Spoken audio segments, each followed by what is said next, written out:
What's going on, man? The Sugar Show is back in town. The Sugar Show is back in town, Billy. I got my tie-dyed gloves. I got my Sugar Sean shirt. I'm ready to rip it. If I had known about this, I would have brought the tie-dye out. I was really worried we were going to have matching tie-dyed shirts, so I didn't go with the tie-dyed. I went ahead and went with my hot leaf and clover leaf Sugar Sean shirt. So, well, we're here. Another big UFC pay-per-view right around the corner. UFC 248. This is episode number 26, I believe. Let's get right into it. Let's do it. Where do you want to start? All right, let's go ahead and let's start with UFC Norfolk. I'm going to let you jump in and just kind of give us your thoughts on what went down there. Obviously, unfortunate ending to the night for Joey B. I just spilled my damn water all over my Sugar Sean gloves. So, go ahead. You start talking about UFC Norfolk. I'm going to clean the water off my desk real quick. Yeah, so UFC Norfolk went down over the weekend. I think kind of a sad moment, honestly, for people who have followed this sport for a long time. I mean, Joe Benavidez is a guy who always seemed to be number 2 in his division, always behind Mighty Mouse, has beaten Henry Cejudo, and, this fight was really tailor-made for him to get a win, for him to get a title. Davison Figueiredo comes out there. He doesn't make weight. He knocks out Benavidez in the second round pretty early on in the fight. And now Benavidez joins this elite company, Parker. Uriah Faber, Dan Henderson, Chael Sonnen, Alexander Gustafsson, Kenny Florian, and Pedro Hizzo of the only fighters to go 0-3 in UFC title fights. No man has ever gone 0-4 in UFC title fights. So, pretty sad, kind of I would call this Joe Benavidez, like his James Harden moment or his Karl Malone moment where, it looked like he was finally going to get it, looked like he was finally going to get his due, and, just got clocked, honestly. And, I don't know, Parker, what did you think of the fight? I thought it was a great fight, honestly. I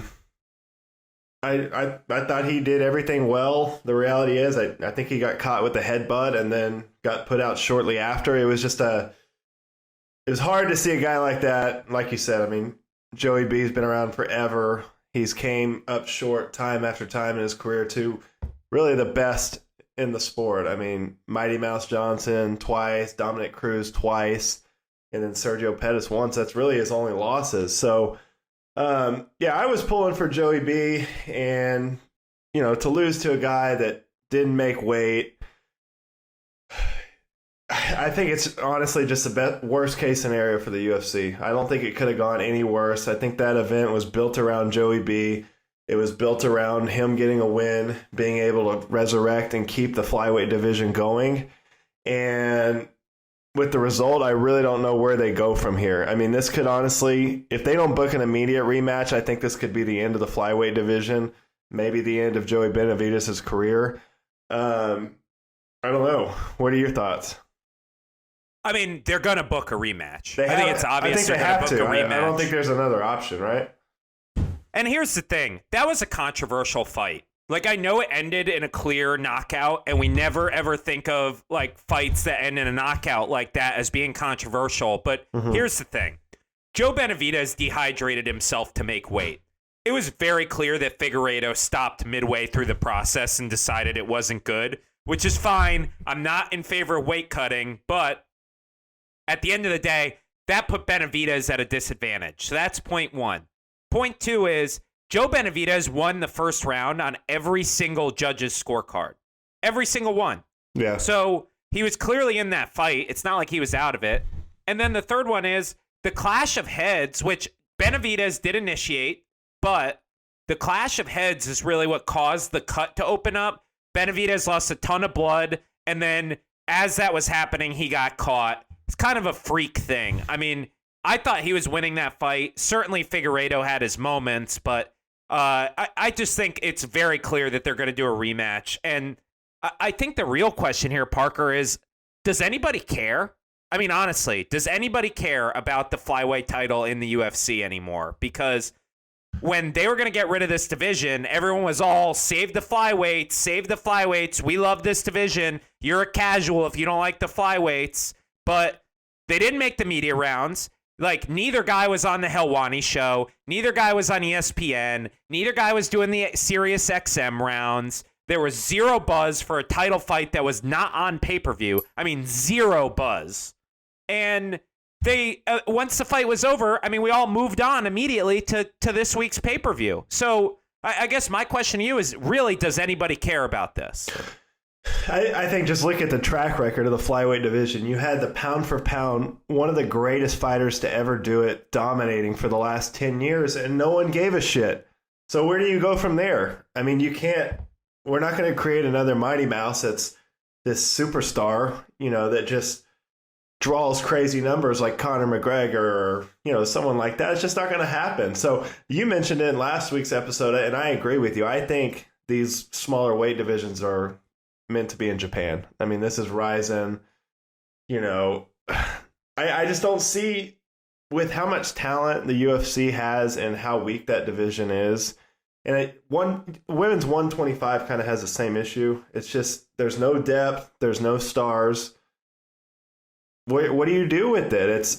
You're never going to get anything better than a random card in Norfolk, Virginia, with a bunch of no names on it and a title fight at the top. Here's the difference for me, though. Women's 125 is a young division. We've been trying to do this flyweight thing for 10 years, and the other thing is, bantamweight rules. Bantamweight is an awesome division. 135 is great to watch, but my thing is like, you look at the other North American promotions, there's no flyweight in the PFL. Yeah. There's no flyweight in Bellator. These other promoters know that there's no money, there's no viewership in this in North America. That's where you're at if you're the UFC. You're focused in North America. Like, these divisions belong in Asia. You're exactly right. Give them to one championship. Give them to Ryzen. Give them to Road FC. And let's just move on with our lives and stop pretending that this division that can barely fill out a top 15, that doesn't have any contenders, that doesn't have any names, is something that the UFC is focused on. Well, and let's move on and have good fights. And then if you're a superstar, I think it was Shorty Torres was talking about this on one of the podcasts. But it's like, if you're a 125, top talent in the world, you're going to make probably double the amount of money than you would in the UFC if you're fighting in Ryzen or One or something like that, where you're going to be a draw. If you're fighting in the UFC at 125 and your name's not Mighty Mouse Johnson, I mean, no one gives a shit. Honestly, Nobody gave a shit when he was in the promotion. Like, this guy was, exciting. You want to talk about exciting? Mighty Mouse, in a fight he was dominating against Ray Borg, picks him up, slams him, and catches an armbar in midair. And you know who watched it? Fucking nobody. Yeah. Man, like, I don't know. I love this division. I love it. I genuinely do. I enjoyed this fight. I enjoyed Mighty Mouse. I like Cejudo at 25. But at the end of the day, people don't care. And, we just need to acknowledge it and move on. Well, and that's like you see Cejudo. I think Cejudo realized that. I mean, he's not going to make money fighting flyweights. He's going to make money fighting Jose Aldo, the rest of the top of 135, maybe move up to 145. I mean, that's where the money's at. That's where the big fights are at. That's where the superstars are in the UFC. So, honestly, I do think we're going to get this rematch just because I think it was controversial. Davison didn't make the weight. For Joey B, one last crack, and then after that, I don't see what else he has to fight for. So yeah, I think we're going to get the rematch, but I don't think the time on the flyweight division is running out, in my opinion. I love Kai Kara France, but are we really about to give Kai Kara France a title shot? Because that's where we're headed after this rematch. That's really, if you look at the top 15. Tell me another name that's a household name. And the only reason Kai Kara France is a household name is because he's a member of City Kickboxing and he's been on the card with all these guys. But number 1, you got Figueroa. 2, you got Joey B. Number 3, Jussier Formiga. Number 4, Brandon Moreno's probably in there. Yeah, Brandon Moreno, number 5. Askar Askarov, number 6. Ray Borg, number 7. Kai Kara France, number 8. And then after that, I honestly couldn't tell you anyone except Tim Elliott. Ray Borg can't even make the weight. Ray Borg's missed weight in like 4 of 6 flyweight fights. Why are we doing this? Move him up to 35. Every single one of these guys can fight at 35 and be competitive. Or let's get wild and let Amanda Nunes fight them all. Or the Spy. Pride style timeout. 3 matches in a night. Let's get wild. No, I think we're going to get the rematch, and then I think the flyweight division is going to be done, honestly. All right, so also on this card, let's talk about one of my favorite fighters in the UFC, Ion Cutelaba, taking on Magomov. You're going to have to help me with this last name. Akaliev? You butchered both of these, by the way. It's right, Yan, like John, Yan Cutelaba against Magomed Ankalaev. I'm pretty sure it's Ion. I like to think it's Ion. But all right. I like to think it's Ion. What, like he's like in your middle school science class, Parker? Come on. I wish he was, that crazy fucker. All right, so controversial, but pretty fucking awesome. First of all, let's talk about the ring announcements. You've got Bruce Buffer announcing the 2 guys. He gets to Ion. Ion comes flying across the fucking ring and like tries to slow dance with this Dagestani guy, and everyone just looked like they didn't know what the hell was going on. Where was the ref? Where was the commission? Why is no one on their toes? Everyone fell asleep on Ion Cutelaba. Have you not seen this guy in a face-off? Are you fucking kidding me? What are you doing? First of all, absolutely love that you're sticking with the Ion gimmick. Really good for your mispronunciation brand. We're rolling with that. But okay, like, was this not the most entertaining, like, 38-second fight that ended in a bad stoppage of all time? I mean, can you think of, like, nothing of consequence happened in this fight? And I've watched it multiple times now because it's so entertaining, of Cutelaba going for Ankalaev in the beginning, like, during the face-off, like, totally weird. And then these guys went at it for 38 seconds. Can we talk about how they, like, held each other for, like, 3 seconds? It was very strange. It was like he got a little too aggressive and then lost his balance and just fell into Magomedov, and he embraces him and holds him until the commission breaks it up. I'm watching this live. I'm like, what the fuck is going on? It's like, it reminded me of like when you see like a little kid like running around the mall, and it's like, hey, where are your parents? Like, like, I mean, first of all, Kevin McDonald is a great referee. I have to say that because he's catching a lot of flack for this. It's a really bad stoppage. I'm fully on board with this being one of the worst stoppages in UFC history, but he's a really good referee, and he refs a lot of fights. He runs a training course. Shout out to Kevin McDonald. Everybody misses one every once in a while, but this was bad. I think he was on edge after the entrance. He probably didn't know what the fuck was going on. Bruce Buffer's in the middle. He's leaning back on the fence, and these 2 guys are about to fight before the fight starts.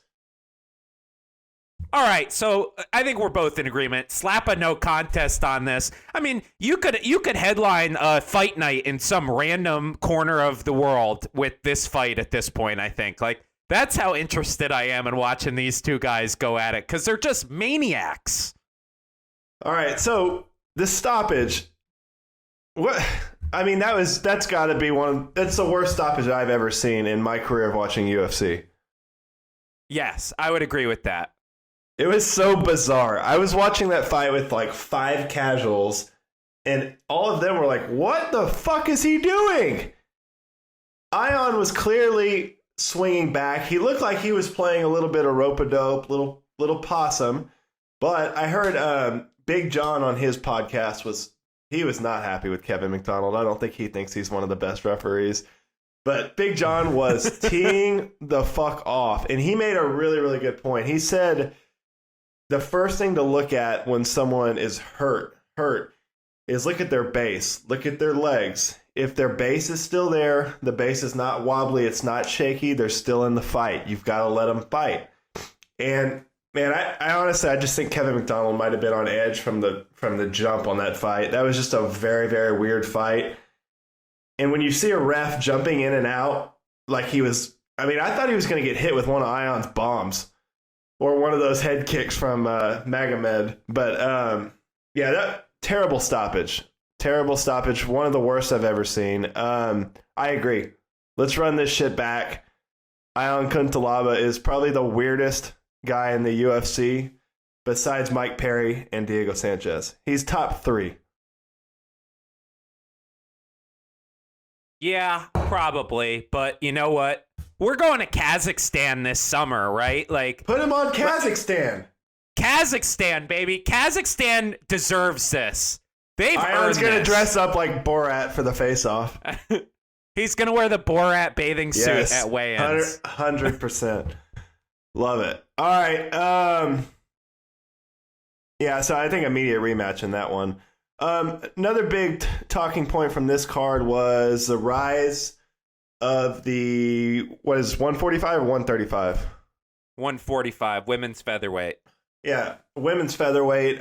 You had Megan Anderson, who did an awesome shoey after her vicious knockout. Did you see that? Very bold with coronavirus going around to be drinking out of other people's shoes. Very bold. I told you I Megan had Anderson, a crush. fearless.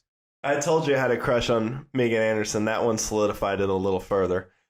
So Megan Anderson comes in with a devastating right hand knockout in the first round, and then Spencer comes back and one-ups her, and ends up getting the call to be Amanda Nunes' next victim. So what did you think of those two girls' performance, and do you think Spencer is the rightful, I don't know, what do you call it, victim for Amanda Nunes next?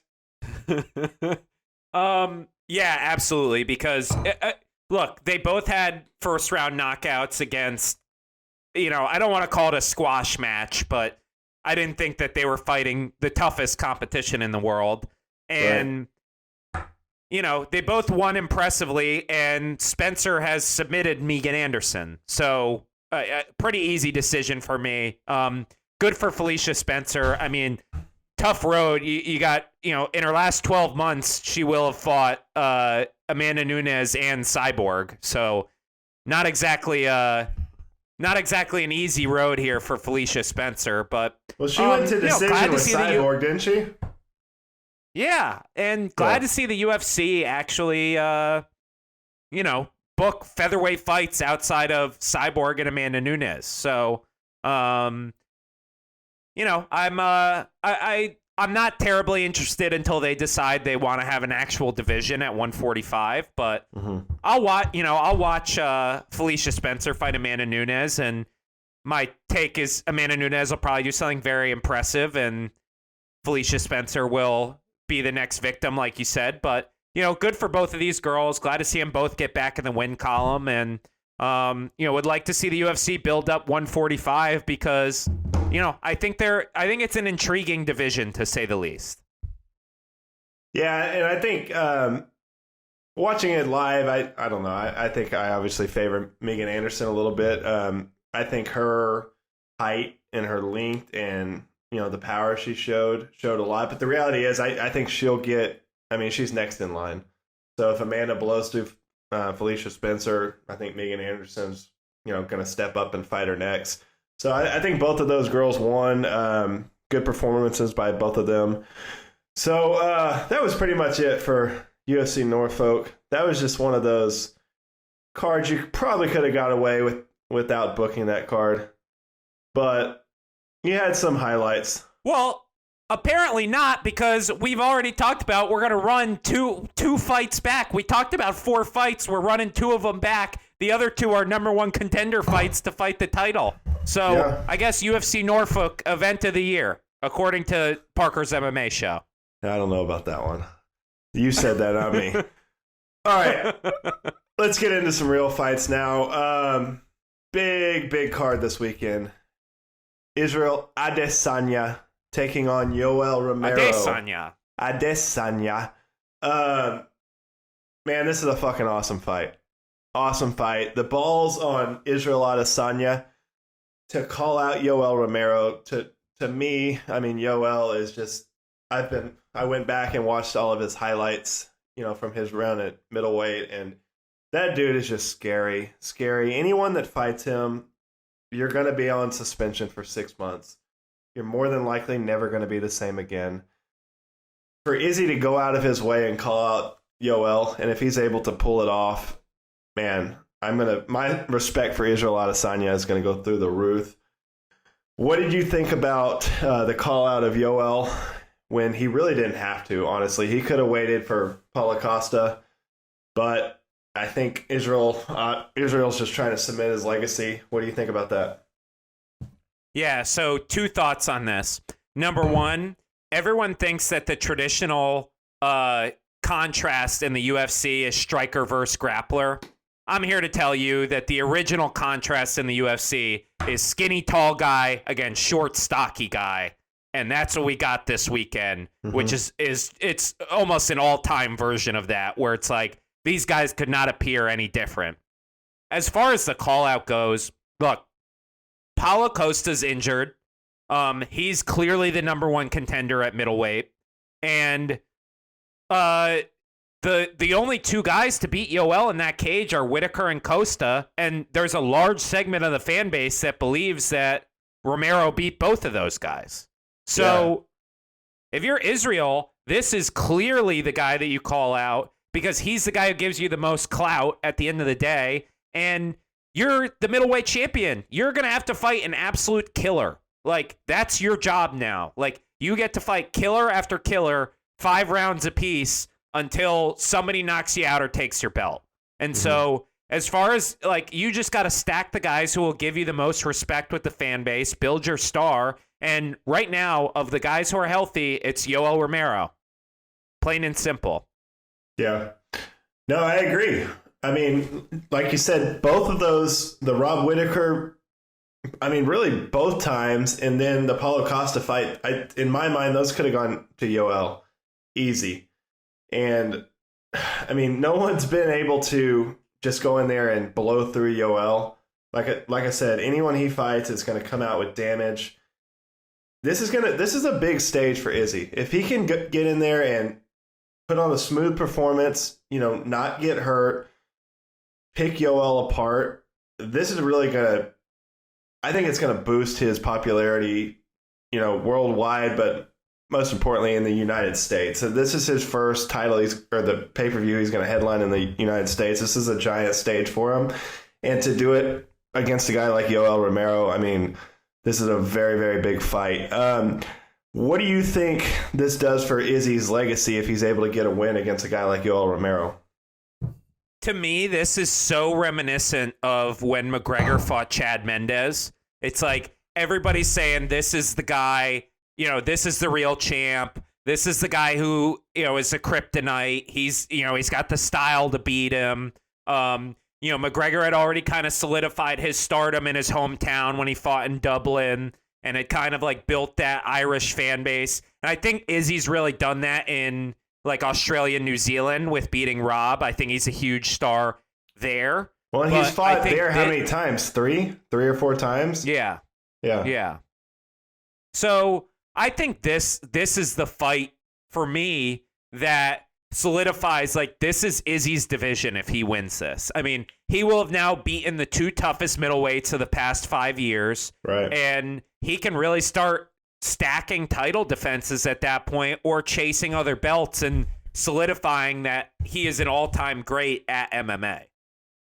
Yeah, no, I totally agree. Let's talk a little bit about the camp Izzy's coming from. So City Kickboxing, led by Eugene Berriman, has been on absolute fire really since Izzy burst on the scene in the UFC.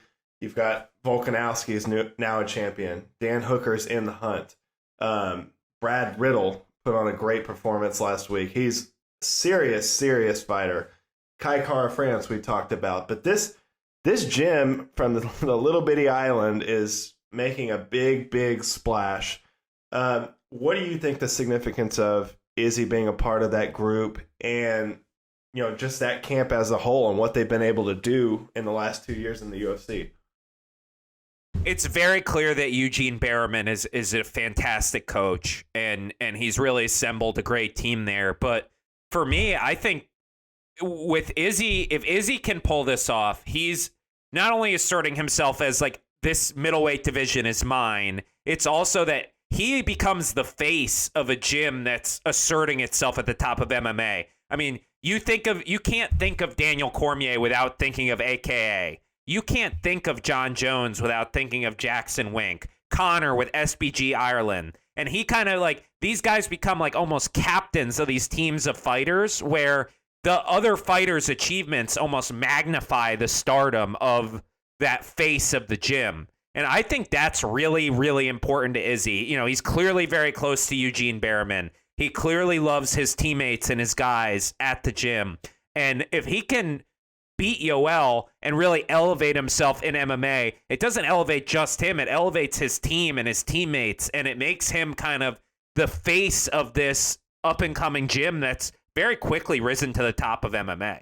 Well, and the market as a whole, I mean, the oceanic regions, you've had fighters like Mark Hunt comes to mind. I mean, he was a pioneer of the sport in that region, but you're seeing champions rise up, and I think this could be a really big emerging market for MMA as a whole. You've seen what Rob Whittaker was able to do. You've got Izzy rising up. Dan Hooker's going to be in contention soon. Volkanovski's a champion. So I think this is huge for the UFC as well. I mean, to open a new market in those areas. I mean, there's a lot of talent that I think could come out of there. And similar situation, with Weili Zhang fighting. Her fight is huge. If she can get a win and go on a roll, I mean, and the UFC is able to tap into the Chinese market, that's going to be huge for them. Yeah, I think the other thing about Izzy that I hasn't really come up this week, but it's come up in the past, is this guy kind of built himself. Like, he never fought much on the Australian or New Zealand regional scene. This guy came up in China. So I actually think Israel Adesanya is kind of an under-the-radar guy who, as MMA gets bigger and bigger in China, I think he's a perfect fit there too because, he's fought there a bunch. I think he has 8 or 10 fights in China. So, and then he's got all the anime I think that's and all interesting. that crazy stuff that he's, all over. The walkouts, we talked about walkouts last week. What's your guy's name? Genki Sudo. Genki Sudo. You're not telling me Israel Adesanya couldn't do some crazy stadium shows over there in Japan? Yeah. He'd be perfect. Yeah. No, absolutely. All right. So a couple concerns around this fight, which I don't think are going to end up being a big deal. Any concerns that Yoel won't make weight? No, because I think the Yoel not making weight thing is really a time issue more so than anything. I think it takes a lot of discipline and dieting and everything for Yoel to get down to 185. But I mean, this fight's been booked for a while, so I think Yoel will have no problem getting there.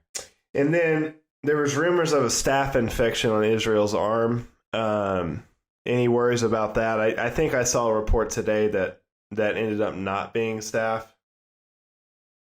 No, I'm not worried about it at all. I don't think it was staph. I think it was like a mat burn or something. It couldn't be less worried. Okay. All right. For Yoel, he's 42 years old, and he could be 50. Honestly, Parker, he could be 50. Like, I don't know if you know a lot of Cuban people. They're not exactly the most diligent with birth certificates. Like, that guy could be 50. He really could. All right. I don't think it matters. We'll just say he's 42 to 55 years old. Will Father Time ever catch up to this absolute freak show of nature?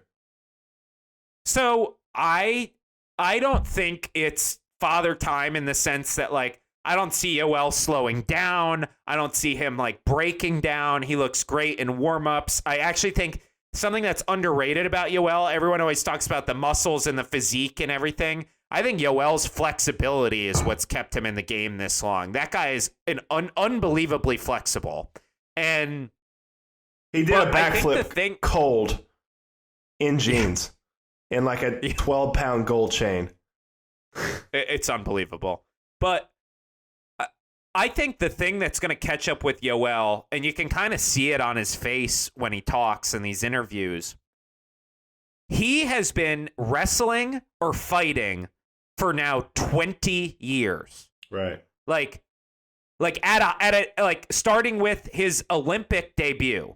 So of course he had to qualify for that. So it's like even longer, but I just think that takes a toll on your body in terms of scar tissue and wearing down and that kind of thing. And I'm waiting for the moment where I think this is going to happen overnight, where all of a sudden it's like, wow, Yoel is actually shot and he's been hit too many times and he's been kind of worn down too many times and he just can't do it anymore like he used to. And the more I look at this fight, I start to wonder, like, is this the fight where we say, wait a second, Yoel's a 42-year-old man trying to fight in a cage?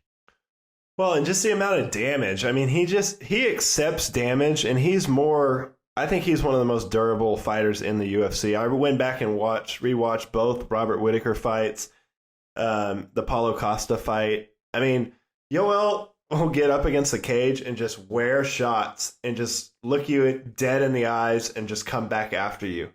I mean, his neck, it's like you hit him with everything you got, it doesn't move. He just walks right back towards you. He's like Tony Ferguson-esque, just zombie coming for you. That's why I think everyone across the organization just has so much respect for Israel Adesanya for going out of his way to fight this guy.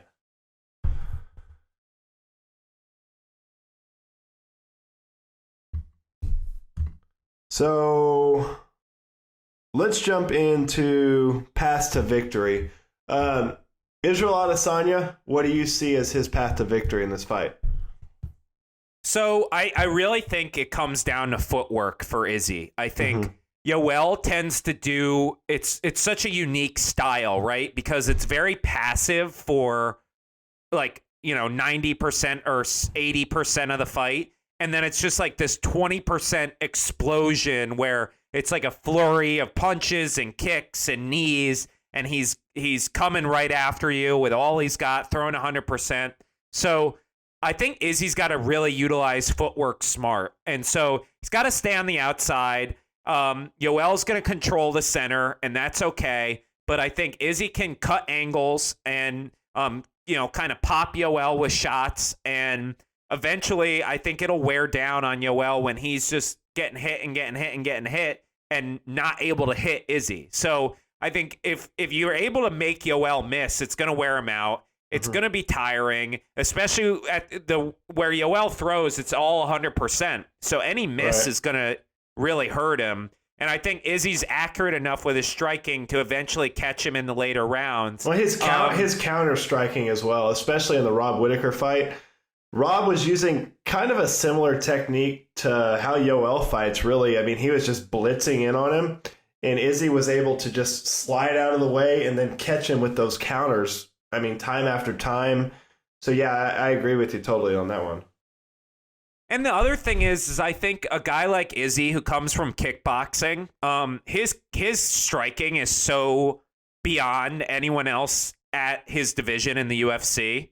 And so I think a lot of his training, especially when he's not in actual fight camp, is really around conditioning and grappling, because that's what he needs to improve. And you've seen the evolution of Izzy. I mean, if you look at the Vettori fight where he got taken down, and then you look at like the Derek Brunson fight where Derek Brunson is a Division I All-American wrestler, never came close to taking Adesanya down. Well, and in the Vettori fight too, I mean, he was basically held Izzy down and was able to really, really do some work on the grappling. So I agree. I think his 2 years in the UFC, that's the skill that's improved the most. His takedown defense is night and day better than his first couple fights. But the thing that I don't love about Izzy doing all that grappling, I guess, is you need to use that grappling to keep the fight standing and to get up if you get taken down. Like, I don't know if you remember in the Kelvin Gastelum fight, he's like throwing up triangles and stuff. Yeah. You can't do that against Yoel Romero. Right. Like, don't fall in love with this idea like you're going to submit Yoel Romero. You're going to quote unquote show everyone your ground game. Like, play the hits, Izzy. Like, keep it standing. Keep him at distance. Use your fancy footwork. Catch him with your sniping shots. You know, those long right hands, especially, and head kicks, and mixing it up to the head and the body, and finish the fight or come out with a lopsided decision. You can't take risks with this guy, and I get worried sometimes that Izzy gets too comfortable and wants to start showcasing all the stuff that he knows. He did almost catch Kelvin Gastelum in a triangle, though. Yes, that's true. All right. Anything else on Izzy? No, I think that's the game plan. Keep it outside. I don't think it's a big secret, but talking about it's one thing, doing it's another thing. So excited to see what he's able to do on Saturday night. Yeah, I had a couple thoughts to add to that. I hear Izzy talking a lot about slow cooking his opponents, and I think I had 2 bullets on this, but Izzy is very, very similar to like a John Jones or a Floyd Mayweather, where he'll take the first 1-2 rounds to figure you out, and then once he gets your timing and once he figures out what you're trying to do, he starts systematically just breaking you down. And I think that's what he's going to do to Yoel. But the weird thing is with that, you have no idea how Yoel's going to start. I mean, Yoel could come, guns a-blazing out of the gates, or he could just do this kind of sit-back thing where he coasts for a couple rounds and then looks to explode in the 3rd or 4th round. So I think Izzy is really, really good at that, though. Slow cooking his opponents, just seeing what they're going to throw at him, make the adjustments. And I think a lot of that, goes to Eugene Berriman. He's done a great job of working with Izzy and coming up with game plans. But that's one for Izzy. Number 2, he cannot get in a war with Yoel Romero. He fell into this with Kelvin Gastelum a little bit. He took a lot of damage. If you make that mistake with Yoel Romero, you're going to get caught. You're going to get hit with a flying knee, a big hook, something crazy, and you're going to get knocked out. So for me, he's got to, exactly like you said, stay on the outside, keep his space, avoid the blitzes of Yoel Romero, fight a safe, technical fight, and don't get too crazy. And I just worry about Izzy because he's been there. He's been in a war with a guy like Kelvin Gastelum, who is, very, very hard to put away. And I don't want that slipping back into his head and him getting it twisted that Yoel Romero is Kelvin Gastelum, because he's not. He'll switch the lights off very, very quickly. So that was 2. Number 3, the feints. City kickboxing and their feints are fucking spectacular. Whatever Eugene Berriman's cooking up down there, you've seen it with Alex Volkanovski, you've seen it with Izzy. I mean, Max Holloway had 0 answers for Alex Volkanovski. He was able to just dominate. And then Izzy has just been piecing people up over the last 2 years with these weird feints, the unpredictability. They're just super technical, and they've got something working down there at City Kickboxing. And then the last point that I'll say, I know Yoel's going to take the center of the octagon. I don't want to see Izzy getting pushed up against the fence, because I don't think that Yoel's going to take him down with, big blast doubles or single legs in the middle of the octagon. I think how he's going to take him down is he's going to get caught up against the fence, and they're going to get into clinching areas. Yoel's going to trip him, and if Yoel gets him down to the ground, Yoel's going to punish him. So those were kind of my paths to victory for Izzy. I think he needs to stay off that cage, because that could be very, very dangerous for him. So let's move on to Yoel. What are your thoughts for Yoel? How does he pull a victory off here against Israel?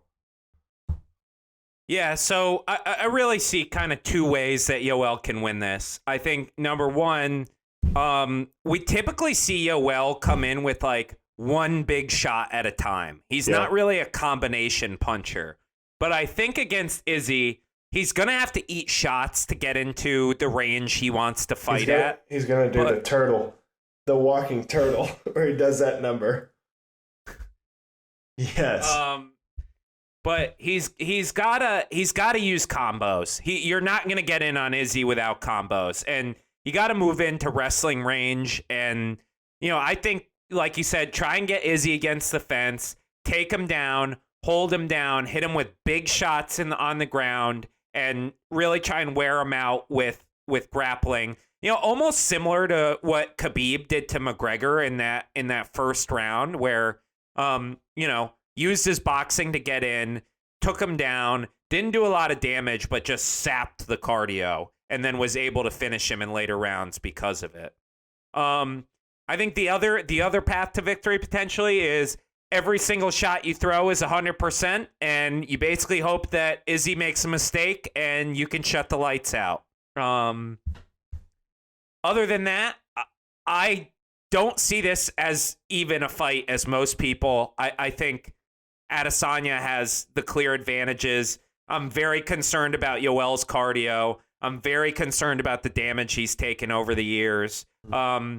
Obviously, he's an absolute beast, and we've seen him in wars, but typically guys don't go through the wars that Yoel has without, leaving a piece of themselves in that octagon. And that's kind of how I feel about this fight. I don't know. How do you see it for Yoel? Yeah, the notes I had, I said use wrestling early and often. The last probably 3 or 4 fights, I mean, Yoel hasn't leaned on his wrestling at all, and that's what got him to the dance. I mean, that's his base, is he's an Olympic wrestler, and it seems like, he uses his wrestling nowadays just to try to gain a couple points at the end of the round or whatever.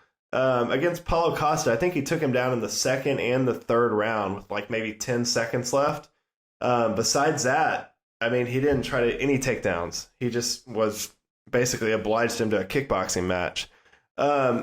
So for me, I think Yoel's got to attempt the wrestling. I think that's his best path to victory. If he's able to get Izzy to the ground, it's going to wear Izzy down. Having an Olympic caliber wrestler on top of you for 2-3 rounds, that's going to zap your cardio. But I agree with you. That leads us into maybe Yoel gasses. Maybe Yoel comes out and wrestles hard the first 2 rounds, and then he gasses and gets picked apart in 3, 4, and 5. So that's kind of the delicate balance that Yoel has to deal with. But I would really like to see him mix in some wrestling because he just really hasn't done it. And to me, that's one of his best suits, strongest suits. The unpredictability of Yoel Romero, I think, it's just so dangerous. And I mean, he'll hit you. He'll sit back, like we said. He'll do that turtle thing where he just sits against the cage, wears like 15 shots, and then he'll explode with the flying knee and follow it up with the left hook. And I agree with you. I think Yoel, if he does get in on Izzy, he needs to work combos. Even if they don't land, just throw them and throw them with bad intentions. You really don't see Yoel throw a lot of combos unless he hurts someone. If he hurts someone, hits you with the big left, followed up with another left, throw a flying knee, and then try to finish the fight. So I agree on that. A big strength of Yoel is his durability. And I think we both agree eventually that's got to run out, but it hasn't since, hasn't ever. That dude can take a shot better than probably anyone in the UFC. Yoel's very, very dangerous late. So, I mean, like I said, we could see Yoel hanging back for the first 2 rounds, and then round 3 and 4, he comes out just causing chaos. He's got 6 third-round knockouts. I think that's the most of anyone in the UFC. Also, a big advantage I see for Yoel is he's got a lot of film on Izzy from the last 2 years. Izzy's got 7 UFC fights, I think, in the last on his rise to the title. And there's some guys have had some success with him. I thought Rob had success blitzing him. I thought Kelvin had success getting in close and in boxing range and kind of going to war with him. And then, like we said, Marvin Vettori was able to take him down, hold him down, and dominate parts of that fight. So, yeah, I don't know. I see this. I made a note of this. I see this a lot like Tyson Fury versus Deontay Wilder. Very, very similar. Wilder has that just come out of nowhere and knock you the fuck out, touch of death. And I think Yoel Romero's got that too. And then Izzy's very, very technically sound as a kickboxer. I think the overall better fighter, just like Tyson Fury was. So that was kind of the comparison that came to my head when I was thinking about this fight this week. Yeah, I mean, if you want to get to predictions, I think Izzy wins in a shutout decision. I don't think this is that close a fight. I could see Izzy finishing Yoel. I think Yoel needs a Hail Mary to beat Israel Adesanya. I don't really think he's going to be able to touch him. This kind of reminds me of like when Izzy fought Rob Whittaker. Everybody was talking about like Rob Whittaker is this all-time great middleweight. He's so well balanced. He's so good. He's going to beat Izzy. Izzy can't grapple. Izzy can't do this, can't do that. Blah blah blah blah blah. And like Rob Whittaker could not touch Israel Adesanya. Israel Adesanya in every single UFC fight we've ever seen him in has gotten better and had better performances against better competition every single time. I think he's going to be an all-time great fighter, and I think he's going to beat Yoel Romero pretty handily. Yeah, he's got the aura about him that he's, I agree. I think he's bound for greatness. I'm going to go. I don't think he can finish Yoel, but I think he's just going to pick him apart. And I've got Izzy winning a pretty dominant unanimous decision over 5 rounds. So, all right, we both agree. We both think Izzy's going to win. So what's next for Izzy? Do we think he's going to chase his John Jones fight? Or do we think he's going to stay at middleweight, add title defenses to his record? What do you think's next for him? No matter who wins this fight on Saturday, Paulo Costa will fight them next. It doesn't matter who wins. That's my opinion on that. Yeah, I tend to agree with you. I think it's, especially after what Dom Reyes just did to John Jones, if we saw John Jones go in there and just hand Dom Reyes his ass, I would think there would be more clamoring for Izzy to move up to light heavyweight. But I agree. I think Paulo Costa's next, and that's something you could do probably towards the end of the summer, maybe early fall. Because I think maybe Madison Square Garden in November. Yeah, no, that would be an awesome headliner. And then, where do you think Izzy's at as a star in the UFC right now? I think worldwide, he's a pretty big star. I don't think he's exploded onto the U.S. stardom yet, like a Conor McGregor or John Jones, someone like that. I think this is a huge stage for him to make a big splash in the U.S. on pay-per-view, ESPN, everything. What are your thoughts on where Izzy's at right now? Well, I tend to think about UFC stars like where they are relative to other people in the UFC, and then think about that in the relative stardom of the general sports landscape, right? So for Israel, like Conor McGregor is a bigger star. Nate Diaz is a bigger star. Jorge Masvidal is a bigger star. John Jones is a bigger star. And I would probably argue that Holly Holm is at least more well-known. Probably not like a bigger star in the MMA circles, but at least more well-known. And so if you're looking at like the 6th or 7th most famous MMA fighter, at that point, like you have not broken into the mainstream yet. That's the reality. But like you said, first of all, you keep winning fights in the UFC, you become a bigger star. Oh, and Khabib is bigger than him too, if I didn't mention that. Yeah. But you keep winning fights in the UFC. You have the personality that Adesanya has. You're well-spoken. You're interesting. You're authentic. Like, it's only a matter of time. People will catch on to this guy. But he's got to keep winning fights. He's got to keep winning tough fights. And to me, this is the one that if he wins this really solidifies, like, I am an all-time great at middleweight, and I'm coming for everything. And then I think this is really where he can start to talk about, like, I am the new Anderson Silva type of thing. No, I agree. I think a win against a guy like Yoel Romero, I mean, this puts him on a rocket ship, and it's going to set up gigantic fights in the next 2-3 years. So, yeah, big weekend for Israel Adesanya. Do you think John Jones is cage side? No, I do think Costa's cage side, though. Yeah, I agree. All right, let's move on to the co-main event. All right, Weili Zhang taking on Joanna Jędrzejczyk. How'd you like those pronunciations? Suck on that one. Unbelievable. Oh, it's like God. a new man out here. You take a pronunciation class? Yes, I did. All right. Big fight here at women's strawweight. Obviously, Joanna at one point was the boogie woman of the division. She seemed untouchable at the division until she met Rose Namajunas. And then since then, Rose got slammed on her head, finished by Jessica Andrade. And then Weili Zhang comes out of nowhere and knocks out Jessica Andrade in 45 seconds. She's your new champion. What are your thoughts around this fight? So my thing with this fight is, number one, I think outside of the Shevchenko-Nunez trilogy, this is the biggest fight you can make in women's MMA, period. I think the other thing that we need to realize around this fight is the reality is people don't really view Zhang as like this true champion. I think a lot of people think that Andrade got lucky beating Rose because Rose was beating her pretty badly before she got slammed. I mean, picking her apart. Rose dominated. Yeah. It was probably a 10-8 first round, I thought. Right. And then Andrade lost to Joanna like badly, like got really beat up in that fight.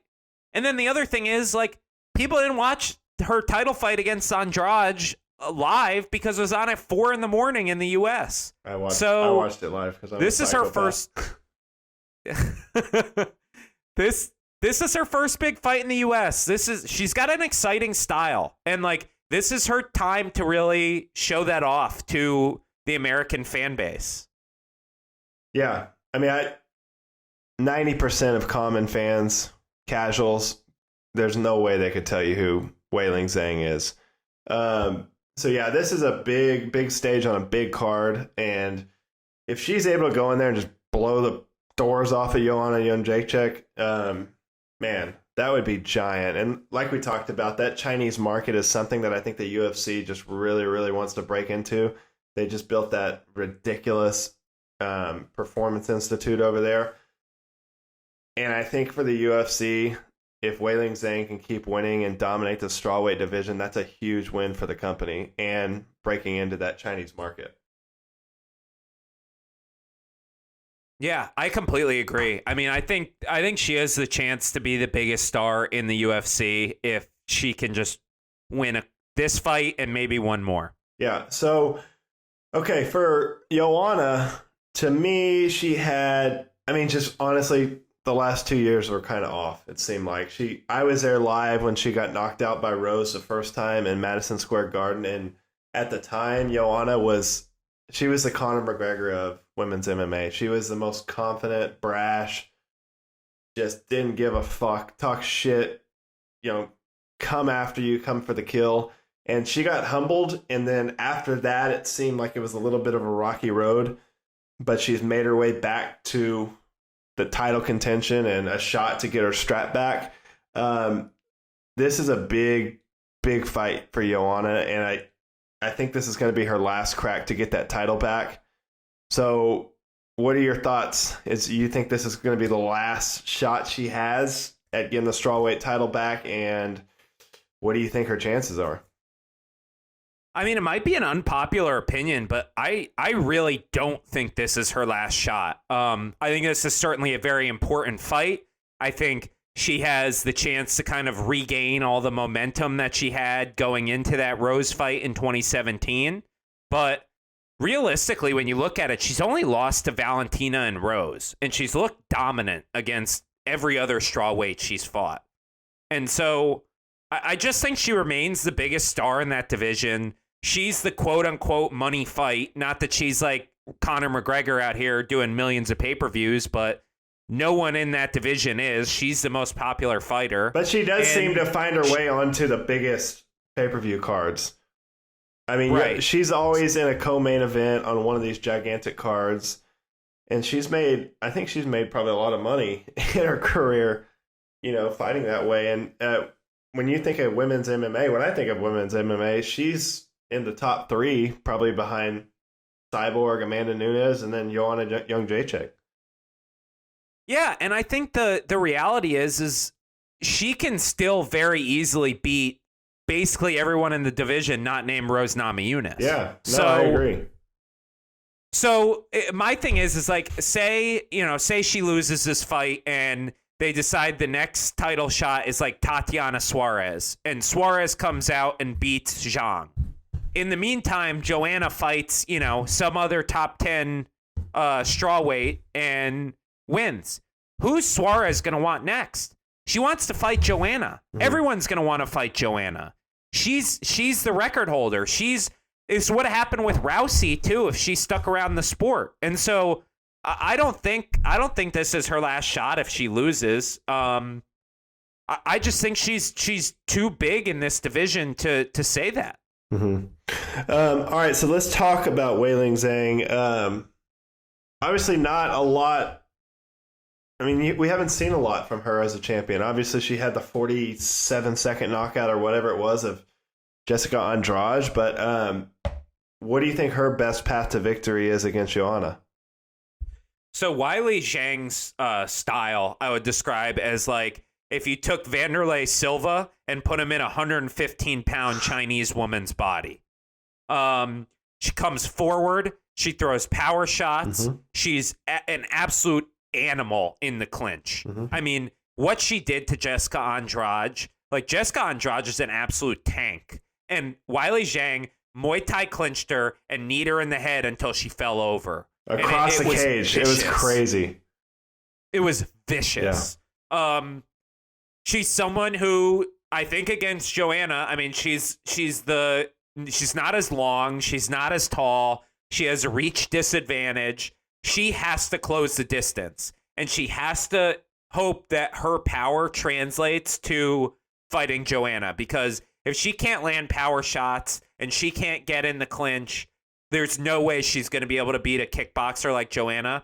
The other thing is that we haven't seen a ton in her MMA career, but we've seen it in her open workouts and on her social media, is she seems to be a very active grappler. Yeah. And I actually think she would have the advantage over Joanna in the grappling department. So I think there's a chance we see a takedown from Zhang in this fight, but very, very vicious in the clinch. Yeah, I totally agree. It's basically, to me, it's power striker against volume striker. Joanna's going to come in. She's going to pepper you with strikes. Muay Thai background. It's just going to be volume at a fast pace. And then, yeah, Zhang's got that power. I think she's probably got the biggest power in the 115 division. I mean, she's someone that's devastating. She can switch the lights off. I totally agree. I would like to see her work a little grappling, because I think if she's able to get this fight to the ground, she has the advantage over Joanna. She's got submissions. She's going to be the bigger girl in there.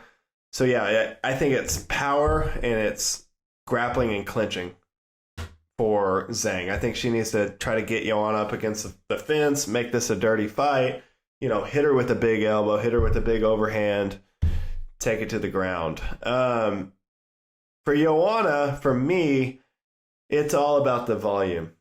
It's the volume, it's the pace, it's the ferocity. Joanna is just a mean lady. To me, she's kind of the Justin Gaethje of women's MMA. She's going to get in there, come after you, pick you apart, hurt you. She wants to break you. So for Joanna, I think it's all about that just kind of machine gun attack that she's got. I would like to see her work low kicks to try to slow down Weili Zhang, hit her with teeps to the body, try to just drain that gas tank a little bit, push the pace. I think she's got to use her movement, just stay light on that front foot. She's got nasty elbows if it does go to the clinch. Joanna, I don't remember, I think it was Jessica Penne that when she broke her nose, split her nose open, and then hit her with like 25 shots against the cage. So Joanna's nasty. I think she's the better overall striker.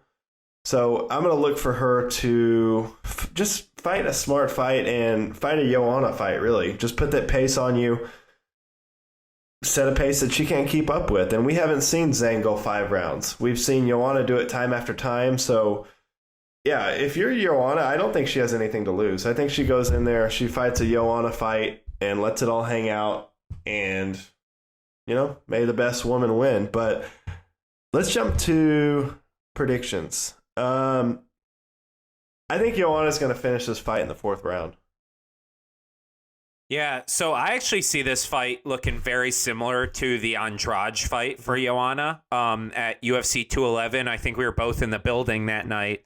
That fight was in Dallas. And I just see Zhang really trying to come forward and really swarm Joanna. That seems to be her strategy with basically every fight.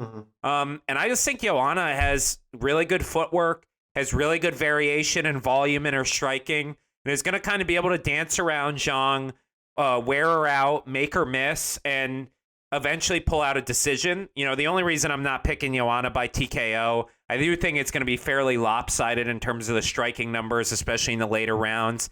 I just don't think Joanna has great power, to be honest, and she's not been great at finishing fights in the past, but I definitely think she's going to win this by decision. Yeah, for me, this is the most dialed in I've seen Joanna since probably before her Rose fights. She kind of seems like she has that air back, where she just feels like she can fuck anyone up. And when she was at the top, she was just ruthless. And that's why I love watching Joanna. And I see that confidence back. So I think she's going to come out looking to make a gigantic statement. What do you think is next for the winner? Probably the winner of Rose and Andrade. Though you do have Tatiana Suarez kind of waiting in the wings there. So is she still injured? Does she have a neck injury or something? Yeah, neck injury, which wrestler, that's gonna happen. So yeah, to me, I still think she's the dark horse of that division. If she could get healthy, that girl's freaky. Yeah, I think it's probably going to be the winner of Rose against Jessica Andrade, though. That would be my guess. Yeah, I agree. I think if Joanna wins, that's for sure the fight to make. The winner of Jessica Andrade versus Rose. Obviously, the Rose trilogy, to me, would be probably one of the biggest fights that you can make in women's MMA. If you can get Joanna rolling again and then get a motivated Rose. And we don't know. We'll see how Rose shows up in Brazil. Is she fighting down in Brazil? No, she's in Brooklyn. She's on the Khabib Tony card. That's right. So, yeah, I think that's a big fight. For Weili Zhang, I think if she wins, she could be someone that can move up to 125 and fight Valentina. But there's still a lot of questions around her. I think this fight is really going to answer a lot of questions about her. What kind of champion can she be? If she's able to go in there and put on a nice performance and get a win against Joanna, that's a fight you could sign me up to watch. I mean, shot at being a double champ in the Chinese market, that's a hugely marketable fight. So, all right, let's move on. The Sugar Show returns. Get your tie-dyed gloves out, spark up a joint, and tune in to the ESPN prelims. Sugar Show's back. 10-0, Sean O'Malley making his long-awaited return after 2 years out of competition. First, he had a broken foot, and then he had a very similar issue with USADA that we've seen John Jones have with the pulsing picograms. So, what do you think about the return of Sugar Sean O'Malley after a long absence?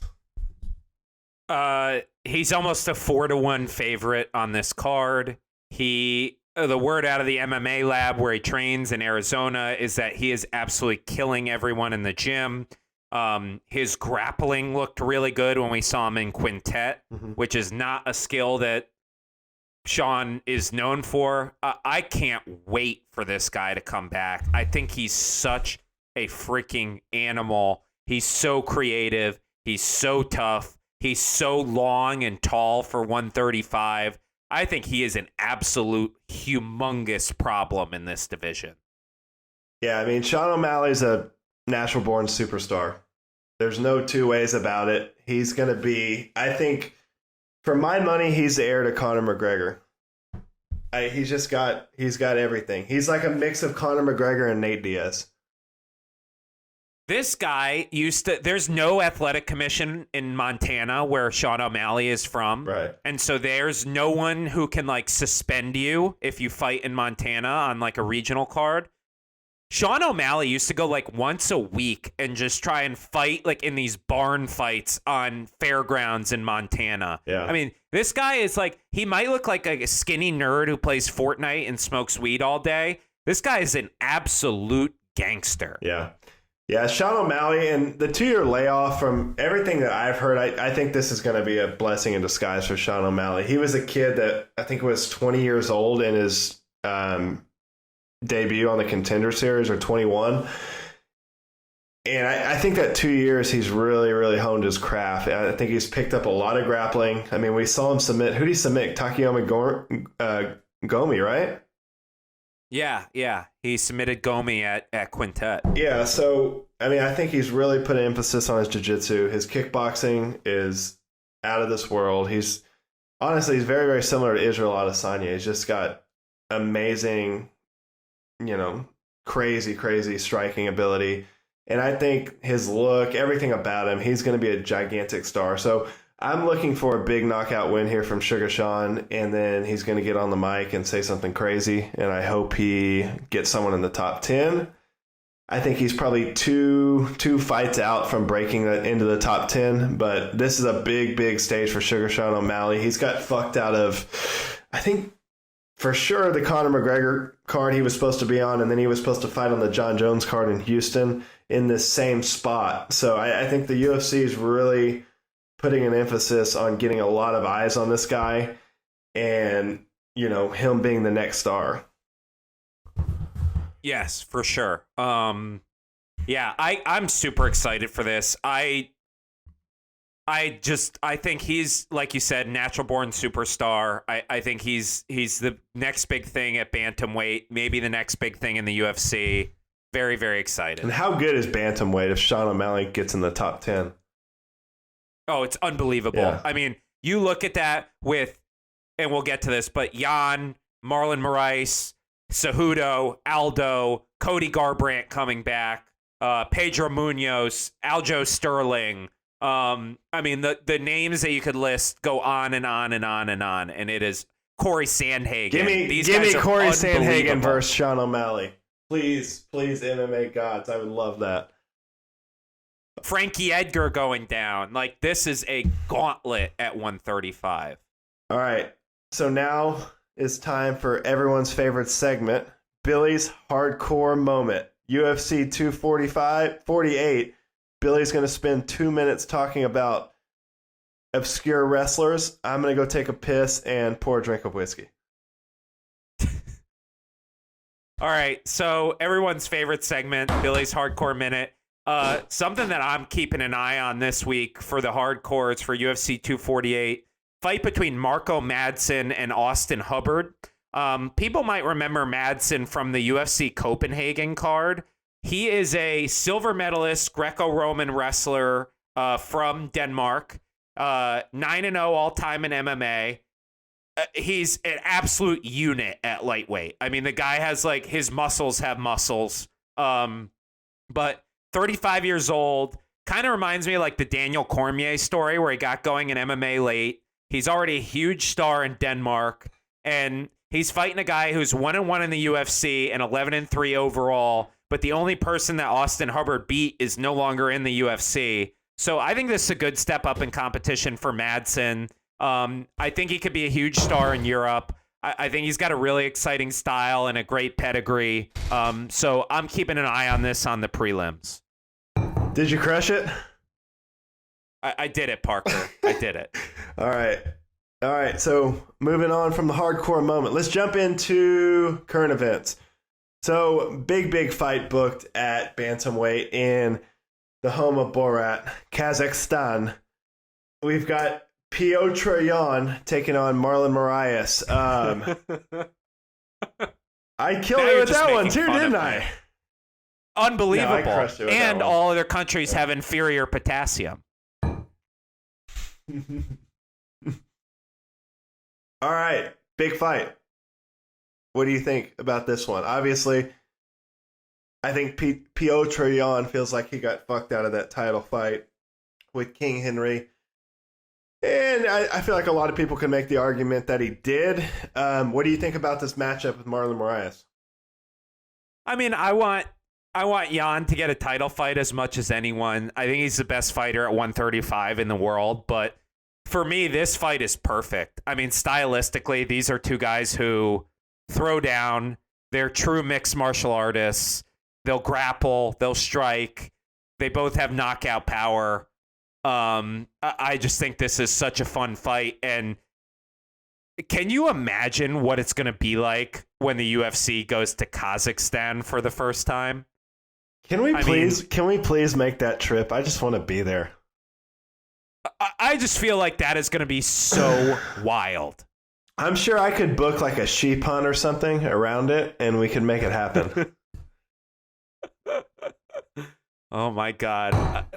I'll have to explain my wife why I'm vacationing in Kazakhstan, but I'm definitely interested. We could talk after the podcast. All right, we'll set it up. All right, next. Dan the Hangman Hooker wastes no time and gets booked against Dustin the Diamond Poirier for UFC San Diego. Sign me the fuck up. I love it. I love it. We thought it couldn't get any better when we got Yan versus Moraes live from Kazakhstan, but then they gave us Hooker against Poirier like hours later. And for me, like, I just think give him the fight of the year now. Like, is there any doubt that this is going to be an absolute banger? No, absolutely not.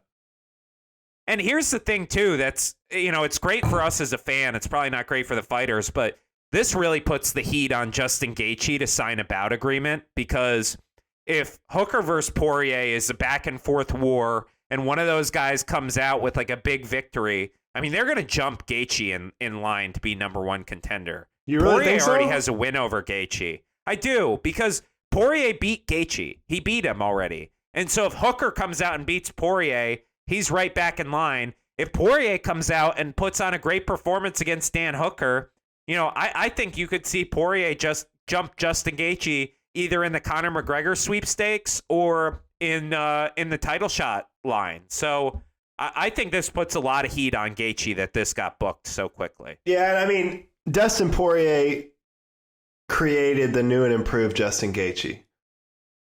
That was the last of that crazy just walk forward, take punishment, just fight like an outlaw Justin Gaethje. After that fight, we really saw a rebirth of Justin Gaethje, so I would love to see that matchup again. But I agree. I think this puts pressure on Justin Gaethje, Conor McGregor, and Nate Diaz. What are these three guys doing? Let's get it going. I mean, what are you waiting for? There's so much money to be made. International Fight Week, I think you got to get one of those guys booked on there. It's perfect timing. Or Dublin, yes. Justin Gaethje, Conor McGregor in Dublin, or Conor McGregor versus Nate Diaz, Dublin. Justin Gaethje versus Nate Diaz, Dublin. Do it all. Those three guys got to get going. What are we waiting for? Let's do a 3-round fight where we get 1 round of each. Round robin. Did you see Nate Diaz is the best on Twitter. Did you see him jump in and go, "Hey, Connor, what happened to your season? I'm here. Let's go." He's angling for that fight. I really think Nate wants to fight Connor that third time. Why wouldn't he? So sign it. Let's do it. Connor wants it. Nate wants it. Let's do it. What are we doing here? I honestly think at the moment, I think Nate is the best fight for Connor because you're not risking that 155 shot, for Khabib. I think it's Dana White right now is in conservation mode of Conor McGregor because he doesn't want to run that super fight with him and Khabib. But that's assuming Khabib gets through Tony Ferguson. A. B, how much money are you losing not booking Conor McGregor versus Justin Gaethje versus George Masvidal versus Nate Diaz? I mean, what are we doing? You can't put Conor in bubble wrap and hope that Khabib comes out okay. Have you seen what Tony Ferguson does to his opponents? Khabib has the toughest fight of his life on April 18th. Khabib is going to be on medical suspension for 6 months, even if he wins that fight. And you're going to put Conor McGregor on bubble wrap, hoping that rematch comes together? Book us Conor versus Nate. Book us Conor versus Gaethje. What are we doing, Dana? Figure it out. No, I agree. It's got to happen. It's got to happen very, very soon. All right. Are we good on 155 or you got anything else to say? I could talk. We could go another 3 hours, so we got to cut it off here. All right. The Lioness gets her next victim. We talked a little bit about it, but Amanda Nunes will defend her title in Brazil as the co-main event of King Henry versus Jose Aldo against Felicia Spencer. We kind of already covered this, but just initial thoughts on this fight. Does Felicia Spencer have a chance, or is she just the next in line to get destroyed by Amanda? First of all, the main event of this card is King Jose Aldo against Triple Clown, and I want to make that very clear. This is not a Triple C podcast. At least one half of this podcast is definitely not a Triple C podcast. The Felicia Spencer fight for Amanda Nunes kind of just it feels like the Cyborg thing all over again, where it's just were you all excited for Cyborg against Yana Kunitskaya? Because I wasn't, and that's kind of how I feel about Nunes against Spencer. Would it be cool if Felicia Spencer wins? Yes. Is she a very good grappler? Yes. Do I think she has a shot in hell against Amanda Nunes? No. So I'm not that excited. Kind of seems like a filler. Kind of seems like they've run out of ideas with Nunes, and we're all just kind of waiting for the Valentina Nunes trilogy at this point. Yeah, I think her and Valentina are kind of in the same space. Until they fight each other, I don't think anyone's going to give a flying fuck. So let's watch her take out Felicia Spencer, then Megan Anderson. Let's let JoJo get sacrificed to Valentina. Poor JoJo in her sweet Scottish accent. And then book the fucking third fight. Let's go. Let's quit fucking around. I'm going to write a drunk Instagram to Dana White tonight, and I'm going to let him know how I really feel. All right. This next one's a little scary for Bellator. Your boy, AJ McKee, seems like he got hurt and maybe out of that Grand Prix. 16-0, probably the hottest prospect in Bellator. Looks like he blew out his LCL. Yeah, apparently he was walking around with a cane for the last Bellator fight, and had just gotten surgery. If I'm Bellator, I just postpone the Grand Prix until we could get AJ McKee against Darian Caldwell. Because that's the fight. For me, this whole Grand Prix is, obviously there's more than just this storyline, with Pitbull and, guys like Emmanuel Sanchez, who's very good, Pedro Carvalho, who's very good. But for me, this Grand Prix, the main storyline is, how good is AJ McKee? Can anyone beat AJ McKee? That's the real story. And if AJ McKee's out of the Grand Prix, I'm just way less interested in it. And I love Bellator. And so if I'm Bellator, I just delay this. Nobody's going to sit there and complain that you did this. We need to see AJ McKee fight this out and eventually either lose or fight for the title. Those are the only two options. Yeah, 100%. All right. This week we've got a new segment, and then we will wrap up the show. Random MMA questions. Billy's going to propose 2 to me. I'm going to propose 2 to Billy. You go first. All right. So my first question for you, Parker, what is one rule change you would like to see in MMA? Weight cutting. I hate weight cutting. I would like to see, I don't know, them maybe adopt, I think it's the One Championship weight cutting philosophy where they have hydration tests and basically makes you fight at your natural weight class. I would like to see that with a combination of probably more weight classes, because I think there's a lot of guys that are just stuck between weight classes. Dustin Poirier, Nate Diaz, Kevin Lee. We've seen other guys move up and down and have success, but I think that's a big problem in the UFC RDA. Yeah, I think that's a big problem. I would like to see that go away. I just think it's terrible. You watch some of these guys, like look at Conor McGregor when he fought at 145. He looked like a skeleton opposed to what he looks like at 170. He looks full, healthy, ready to go. I think the UFC diminishes the product a little bit with these weight cuts, especially some of these guys that cut, a tremendous amount of weight. And then my second question for you, what is one fight that has never been booked that you would like to see? Oh, Jesus.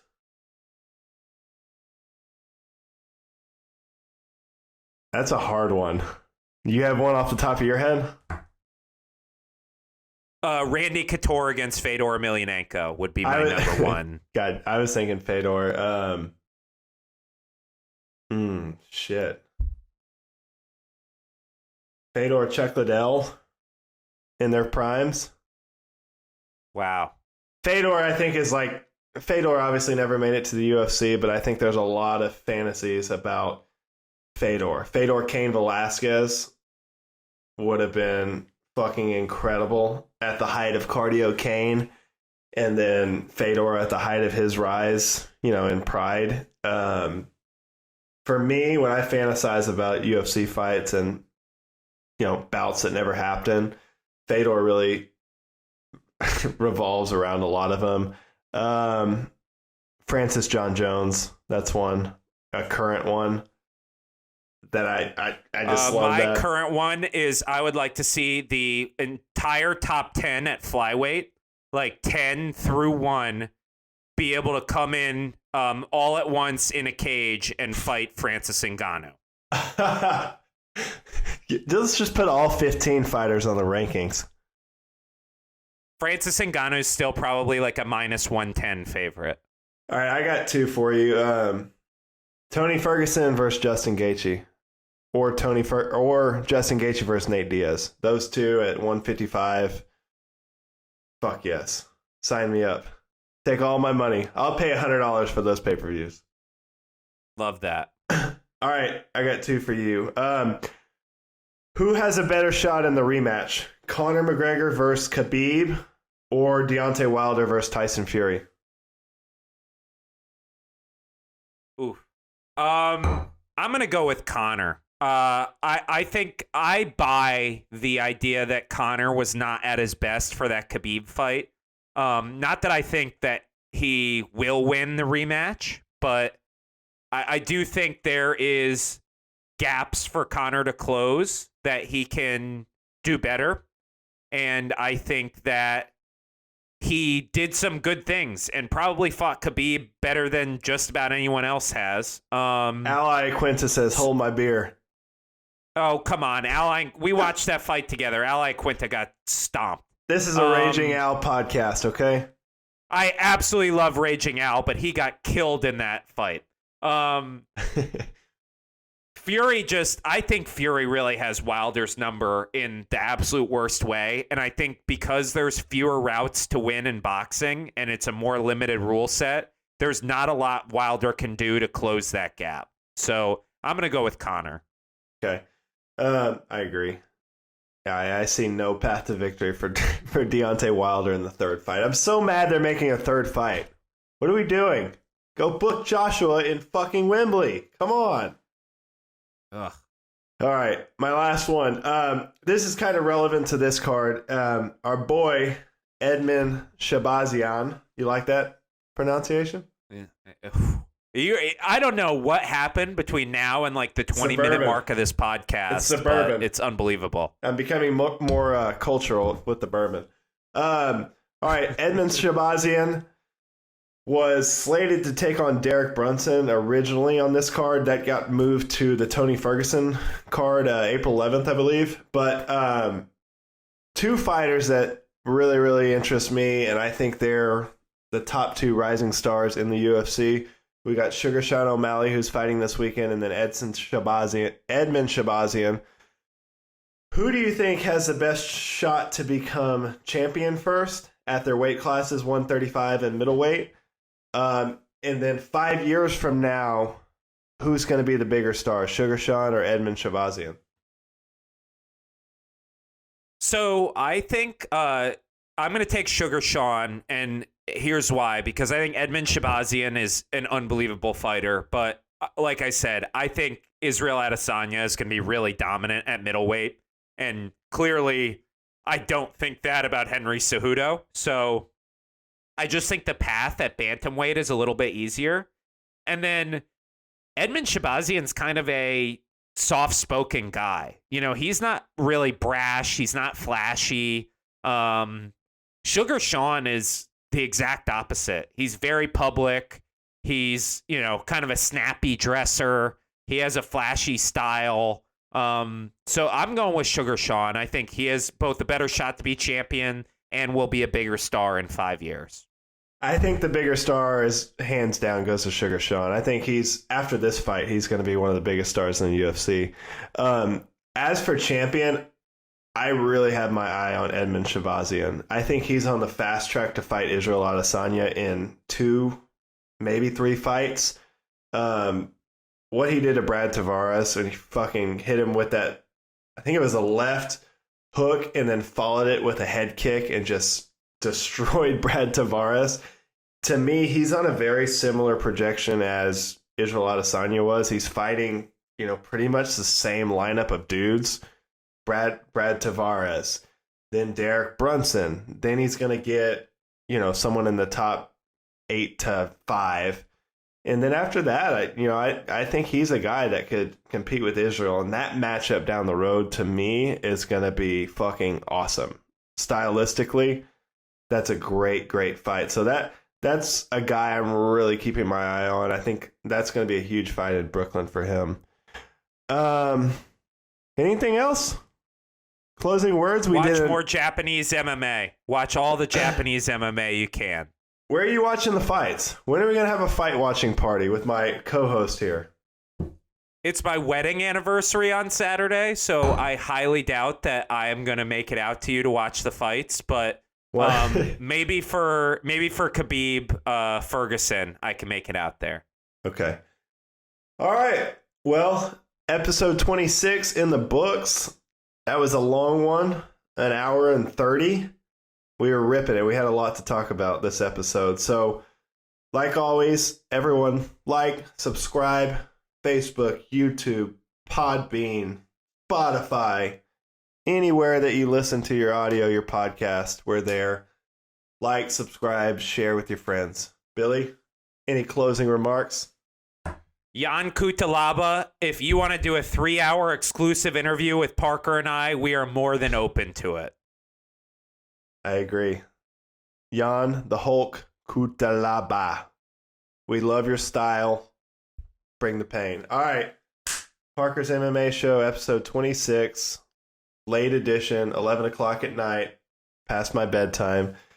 Billy's got his soccer shirt on. It's time to go to bed. Closing time. Let's do it. Good night, everyone. Good night, everyone. Bye-bye. Thanks for listening to Parker's MMA Show.